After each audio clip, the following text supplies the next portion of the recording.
Hey everybody.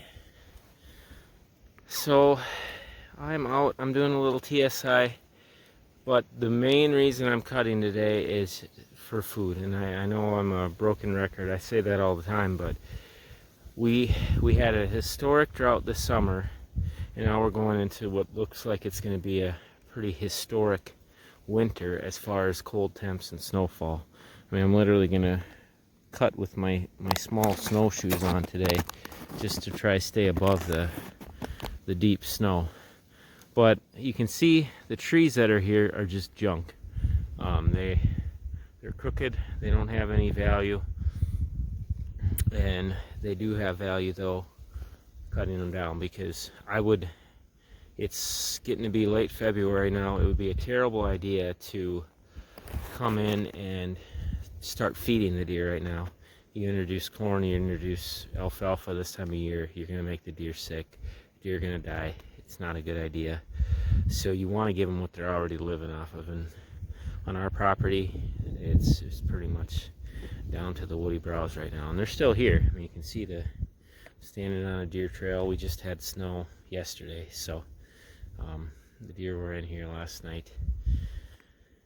And then we got another snowstorm coming on Monday, it looks like, which could be a significant snowfall one. So we're gonna lose deer. I know we are, but I'm gonna do everything I can to feed them. So that's why I'm out here today, and I'm gonna start knocking down junk timber. I don't need to be very strategic as far as cleaning up trails and things like that this time of year. The goal is just to get as much to them as I can, much food. And I mean, I'm still benefiting the forest, because the trees that I'm cutting, you can see, just have no value from a timber standpoint, no value from a wildlife standpoint. If there was an oak, I would leave it, but actually that tree looks like it's dead, so I'm gonna leave that one. But the ones I'll be knocking on today are ironwood, basswood, some really junky maple.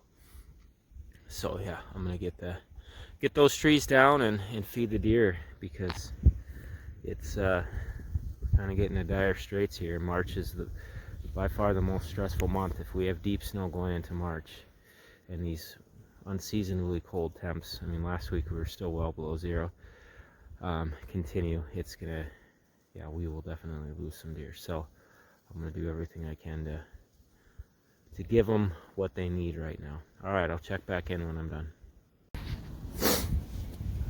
All right, I've been at it for about an hour and a half.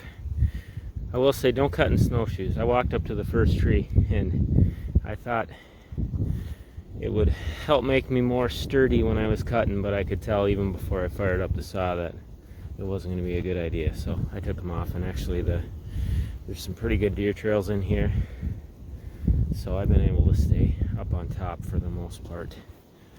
And what I've been doing is just kind of clearing a path when I'm at the tree, because that's a big safety thing, is you make sure you got a good escape route when you're cutting down a big tree. And so I just kind of made sure I had a good clear path, so as soon as that tree started to give, I could knock it down. But I don't know, it just feels really good to do this kind of stuff, because I'm helping the deer right now. I'm helping the health of the woods, because look at the stuff I'm cutting. And this was the stuff the loggers didn't take, which I was okay with some of this junk being left, because this is exactly what I wanted to do with it, was feed the deer. But look at that thing. I mean, that is no good. I mean, it's just hollow and absolute junk, but it's providing a huge benefit right now to the deer herd. And most of this stuff was just crooked. I mean, they wouldn't have made good saw logs. Like even this tree right here, maybe it's 6 feet of decently straight tree. That one actually wasn't hollow. Most of these were. But it just gives that next generation of trees a chance to take off, because these big trees were still casting shade even with the logging. They're still going to cut off some of that regen, whereas now we're wide open spaces. But I got good structure on the ground. These big trees. I love having some big trees in bedding areas because the deer bed up against these trunks. They love these trunks. But the goal, like I said, was just to get the trees down. I'm leaving one main trail cutting through the middle here. But other than that, as far as cleanup work, I'll come back in the summer and do some fine tuning, clearing out some spots for beds. They're going to bed in this regardless of if I fine tune it or not, but when I have the time in the summer, I will come back and just make it a little bit better. Because right now I'm floating on 2 to 3 feet of snow as I walk through this, and if as the snow melts, I'm sure there's going to be plenty of junk to clean up. But you can see, I mean, just in an hour I was able to get quite a few bigger trees down, and the deer are starving. You gotta see what they've been doing to this aspen regen, which is clearly a preferred browse. Get a little deeper in here, and they're taking inches of it off. They're not just nipping the buds, they're chewing on the whole stick.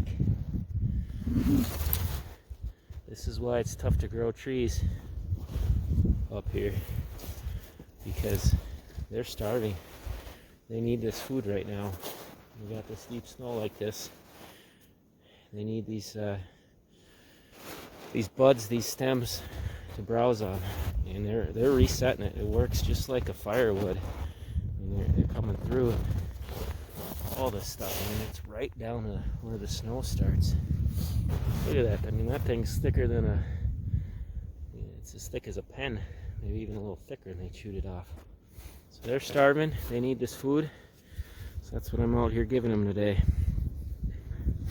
It was a good day to get trees down. It's a lot of extra work when there's deep snow. There's definitely extra safety concerns. So if you decide to cut in the winter, like I said, make sure you got a good clear path to move when that tree is about to release. And don't keep cutting once you get tired. That's when it starts to get dangerous. So, all right. Sorry, I think I got my glove in the shot here. Well, I think that's it for this one. So you all take care. God bless.